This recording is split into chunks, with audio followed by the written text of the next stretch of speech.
ছাত্রের দেহ উদ্ধার পুকুর থেকে। এলাকাবাসীদের দাবি, পুলিশ গুরুত্ব দিয়ে খোঁজই করেনি। অবশেষে 4 দিন পর ওই এলাকার এক পুকুর থেকে ভেসে উঠল নিখোঁজ ইঞ্জিনিয়ারিং ছাত্রের মৃতদেহ।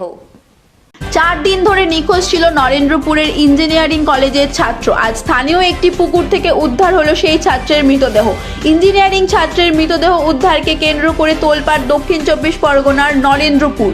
স্থানীয় মানুষজনের দাবি, 4 দিন নিখোঁজ ছিল ওই পড়ুয়া। পুলিশ গুরুত্ব দিয়ে খোঁজই করেনি।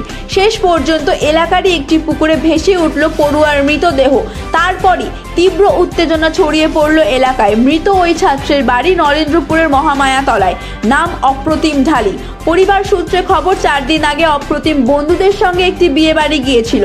তারপর থেকে সে আর বাড়ি ফেরেনি। এ নিয়ে নরেন্দ্রপুর থানায় নিখোঁজ ডায়েরিও করা হয়, কিন্তু তারপর থেকে অপ্রতিমের কোনো খবর পাওয়া যায়নি। পরিবারের দাবি, পুলিশ গুরুত্ব দিয়ে খোঁজ খবর করেনি। রবিবার বিকালে ঢালিপাড়ায় অপ্রতিমের মৃতদেহ ভাসতে দেখেন স্থানীয় বাসিন্দারা। তারপরই পুলিশে খবর দেওয়া হয়। পুলিশ এলে তাদের ঘিরে ধরে বিক্ষোভ দেখান স্থানীয় মানুষজন। শুরু হয়ে যায় তুলকালাম।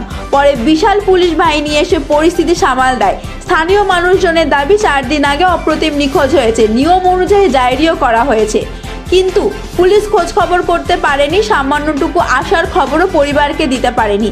এদিন পুলিশ এলে তাদের ঘিরে ধাক্কাধাক্কি শুরু হয়ে যায়। এলাকায় ভালো ছেলে বলেই পরিচিত ছিল অপ্রতিম। তার নিখোঁজ হওয়ার ঘটনাতে ক্ষিপ্ত হয়ে ওঠেন মানুষজন। তাদের দাবি, পরিকল্পনা করে খুন করা হয়েছে ছাত্রকে। এদিকে নরেন্দ্রপুর থানা সূত্রে খবর, মৃত ওই ছাত্রের দেহ উদ্ধার করে ময়না তদন্তের জন্য পাঠানো হয়েছে। কিভাবে এমন ঘটনা ঘটলো তা নিয়ে তদন্ত শুরু করেছে। কাদের সঙ্গে অপ্রতিম বিয়ে বাড়ি গিয়েছিল তা খোঁজ খবর করে দেখা হচ্ছে। পরিবারের এক ব্যক্তির বক্তব্য, যে পোশাক পরে অপ্রতিম বেরিয়েছিল সেই পোশাকেই তার দেহ উদ্ধার হয়েছে। নিখোঁজ হওয়ার পর বারবার পুলিশের কাছে গিয়ে অপ্রতিমের ফোনের কল লিস্ট বের করতে বলেছিল পরিবার। কার সঙ্গে তার কথা হয়েছিল তা জানতে চেয়েছিল পরিবার, কিন্তু তারা কিছু বলেনি। পরিবারের আরো দাবি, ওকে আটকে রাখা হয়েছিল। যখন দেখেছে থানা পুলিশ হয়েছে, এডিজির কাছ পর্যন্ত খবর পৌঁছে গিয়েছে, তখন ওকে মেরে ফেলে দিয়েছে।